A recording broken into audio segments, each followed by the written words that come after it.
It's official. I'm an old man. For the last couple years, I've comforted myself by saying I'm in my early 70s, but math is simple and unforgiving. Today is my 75th birthday, and God, the years do fly. I'm not here for your well wishes. This is hardly a milestone I'm excited about. I'm glad to still be here, of course, but I find I have less and less to live for with every passing year. My bones ache, my kids live far away, and the other side of my bed has been empty for just over 8 months now. In fact, once I cast my vote against that goddamn Trump this November, I may have nothing to live for at all. So spare me your happy birthdays and your congratulations, if you please. I'm here because I have a story for you, and it's one I've never told before. I used to think I kept it inside because it was silly, or maybe because no one would believe it. I found, though, that the older you grow, the more exhausting it becomes to lie to yourself. If I'm being perfectly honest, I've never told anybody this story because it scares me, almost to death. But death seems friendlier than it used to, so listen close. The year was 1950. The setting, a small town in Maine. I was a boy of 9, rather small for my age, with only one friend in the world to speak of, and his family, seemingly on a whim, decided to move 2,000 miles away. It was shaping up to be the worst summer of my life. My pop wasn't around and my mom was a chore whore. Boy, was I proud of myself when I came up with that one, so I wasn't apt to hang around the house. With some hesitation, I decided the public library was the best place to be that summer. The library's collection of books, particularly children's books, was meager to say the least. But within the walls of that miserly structure, I would find no undone chores, no nagging mother, God rest her soul, and perhaps most importantly, no other children with whom I would be expected to associate. I was the only kid with a low enough social status to spend his precious days of freedom sulking amid the bookshelves, and that was just fine with me. The first half of my summer was even more dreadful than I had imagined it would be. I would sleep in until 10, do my chores, and then ride my bike to the library, and by bike, I mean rusty log of shit attached to a pair of wheels. Once there, I would split my time between unintentionally annoying the elderly patrons and deliberately doing so. One lady actually interrupted my incessant tongue clicking to hiss a "shut the fuck up" at me, the first time I'd ever heard a grown-up use the F word. Big fucking deal, I know, but in those days it was unheard of. The dreary days turned to woeful weeks. I had actually begun praying for school to start again, until I discovered the basement. I could have sworn I'd roamed every inch of that library, but one day, in the far corner behind the foreign language collection, I stumbled across a small wooden door I had never seen before. That was where it all began. The door was windowless and made from the oak that looked far older than the wall in which it had rested. It had a knob of black metal that quite literally looked ancient. I wouldn't have been surprised to learn it was crafted in the 17th century. Engraved on the knob was what appeared to be a single footprint. I had the sense that whatever lay beyond this door was forbidden to me, and therefore probably the most interesting thing I would encounter all summer. I quickly glanced around to make sure nobody was watching me, then turned the heavy knob, slipped behind the door, and shut it. There was nothing, only darkness. I took a couple of steps, then stopped, unnerved by the totality of the shadow which surrounded me. I waved my hands in front of me in an attempt to find a wall or shelf or anything to hold on to. What I actually found was far more subtle. A small string, dangling from above, but far more useful. I grabbed it firmly and pulled it down. Back in the day, lots of light bulbs were operated with strings, and this was one of them. My surroundings were instantly illuminated. I was standing on a small, dusty platform that looked as though it hadn't seen life in quite some time. To my left was a crickety-ass spiral staircase made of wood and appearing ready to collapse at any second. The bulb was the only source of light in that room, and it was feeble, so when I peered over the railing to see what lay below, the bottom of the staircase dissolved into the darkness. I was beginning to feel scared. This place, wherever I was, seemed to have no business in the town library. It was as though I were in a completely different building. but no 9-year-old likes to let a mystery go unsolved. Looking back, I wish I could tell my prepubescent self to turn around, go back, do anything else beside descending that staircase. You'll be spared a lot of sleepless nights, I'd say. But of course, I didn't know that then, and I may not have listened even if I had. So instead of turning back, I took a deep breath, gripped the railing, and glared resolutely forward as I began my descent. The wood on the railing was dry and covered with splinters. I immediately let go, holding my hands out for bounds as I carefully traversed the staircase. It was, or at least seemed, very long, and with only the dim glow from the string bulb far above me, my heart pounded mercilessly in the darkness. Even kids can sense when something isn't right. I think they just don't always give a shit. By the time my feet reached the cement floor at the bottom, the light from the bulb above was very nearly a memory. But there was a new light source, and God, I'll never forget it. Directly in front of me was a door, massive, in a deep shade of red. The light was coming from behind the door, and it shone out in thin lines from all four sides. A sinister, dimly glowing rectangle. For the second time, I took a deep breath and went through a door I shouldn't have. In contrast to the dank room I entered from, the room behind the door was blinding. When my eyes adjusted, what I saw nearly took my breath away. It was a library, the most perfect library imaginable. I gaped in wonder as I stepped, almost reverently, further into the room. It was beautiful. It was smaller than the library above, much smaller, but it seemed to be almost tailor-made for me. The shelves were packed with brightly colored titles. Both armchairs in the middle of the room were exquisitely comfortable, and the smell, oh my God, the smell was simply unbelievable. Sort of a mixture of citrus and pine.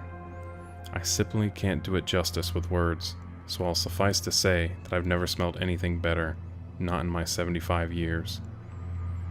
What was this room? Why had I never heard of it before? Why was nobody else here? Those were the questions I should have been asking, but I was intoxicated. As I gazed around at all the books and basked in the smell of paradise, I could only form one thought. I will never be bored again. In truth, boredom only hid from me for 3 years. It was on my 12th birthday, 63 years ago to this day, that everything changed. Before that day, I visited my basement sanctuary as often as I could, usually several times a week. I never saw another soul down there, yet strangely remained free of suspicion. I never removed a book from that room, but instead would pick up a particular volume wherever I had stopped reading during my previous visit. I sat, always in the same deep purple armchair, and always leaving its twin barren and directly across from myself. That armchair was mine. The other was, well, I suppose I couldn't have articulated it then much better than I can now, but it wasn't mine, that's for damn sure. On my 12th birthday, I arrived later than usual. My mom had invited a couple classmates and some cousins over to the house to celebrate, a gesture which I found more tedious than touching, really. I just wanted to spend my birthday sitting and reading and smelling paradise. Eventually, our guests went home, and I made it to the library about 15 minutes before closing time. That didn't matter. The workers never checked down there before they locked up. I was free to stay as late as I wished. This particular night, I was devouring the final chapters of an epic adventure. Knights, swords, dragons, and the like. I didn't smell it until I read the final words and closed the book. The once exquisite aroma of that room had turned sour. I sat for a moment, unsettled. Objectively, I could recognize that the smell was actually the same as it had been before, that mixture of citrus and pine. I just perceived it differently, and I didn't like it anymore. It was the nasal version of an optical illusion. You know, the one that looks like a young woman glancing backward, but all of a sudden you see that it's really an old woman facing toward you. You can't unsee that, and I couldn't unsmell this. The spell was broken. The odor also seemed for the first time to be coming from somewhere specific. With a fair amount of trepidation, I stalked around the room, sniffing the air like a crazed canine until I came to a shelf near the back.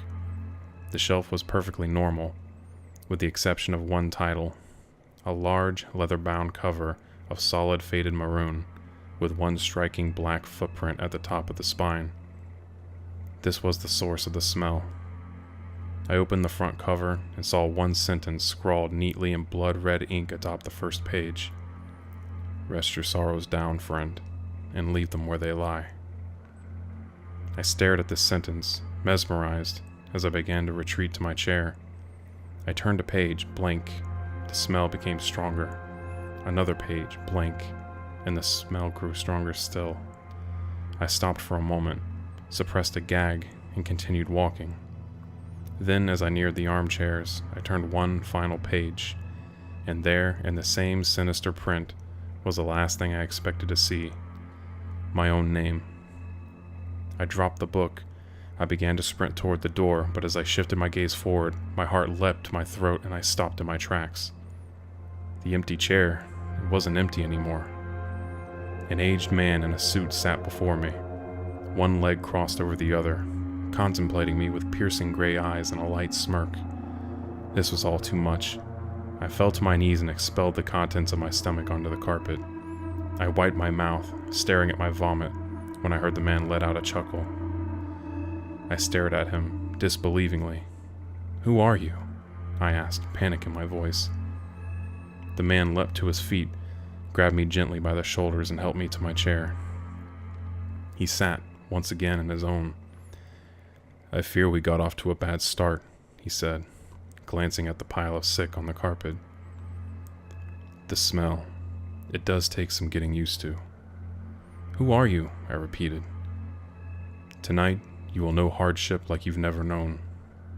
I come as a friend, offering you refuge from it, and from all other storms which lie ahead." I wanted nothing more than to leave at that moment, but I remained seated. I asked him what he was talking about. "Your mother's dead, my boy. By her own hand, in her kitchen. The scene is gruesome, I must admit," he said in sorrowful tones, but there was a playful glint in his eye. "Surely you wish to avoid this path. I can show you a safer one." My blood ran cold at the horrors this man spoke of, but I did not believe him. "What do you want with me?" I demanded, trying to sound braver than I felt. He laughed, an old raspy yelp that seemed to shake him to his bones. "Nothing but your friendship, dear boy." Then, sensing I found his answer inadequate, he expounded. "I want you to come on a journey with me. My work is noble, and you'll make a fine apprentice. And maybe when I'm done," he sighed tiredly, running his bony fingers through his thin white hair, "maybe then my work can be yours." I stood up, shuffling toward the door but never breaking his gaze. "You're crazy," I told him. "My mom isn't dead, she's not." "See for yourself if you must," he said, gesturing toward the door. I threw him a contemptuous glare and bolted for the exit. As my hand closed around the knob, he said my name softly. In spite of myself, I turned around. "Your road won't be easy, friend. If it ever becomes too much for you, and I mean ever," he said, pausing to sweep his hand over the room, "you know where to find me." I slammed the door behind me and took the decrepit stairs 2 at a time. I exited the library, clambered onto my bike, and hightailed it home. The front door was wide open. I dismounted, leaving my bike in a heap on the ground, and approached the house cautiously.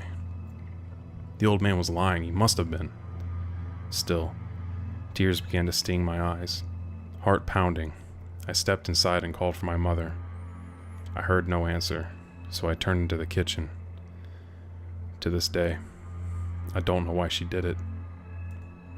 I've lived in that small town in Maine my entire life, although I've kept mostly clear of the public library.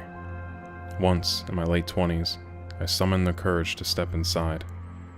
Life was good at that time, and my fear had begun to morph into idle curiosity.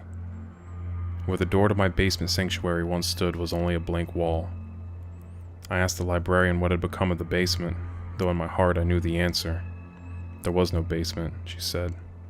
There'd never been a basement. In fact, if she had her facts correctly, city zoning ordinances prohibited a basement in the area.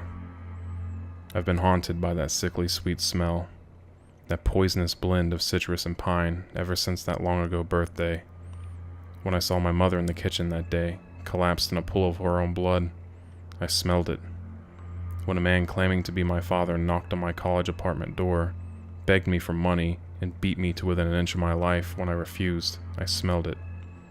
When my wife miscarried our second child, I smelled it, and again when she miscarried our fourth. When our oldest son got behind the wheel of the family Buick, completely shit-faced and got his girlfriend killed, I smelled it. I began to smell it periodically as my wife became sick. She died late last year, and now I'm alone for the first time in more than half a century. Now I smell it every day, and it feels like an invitation.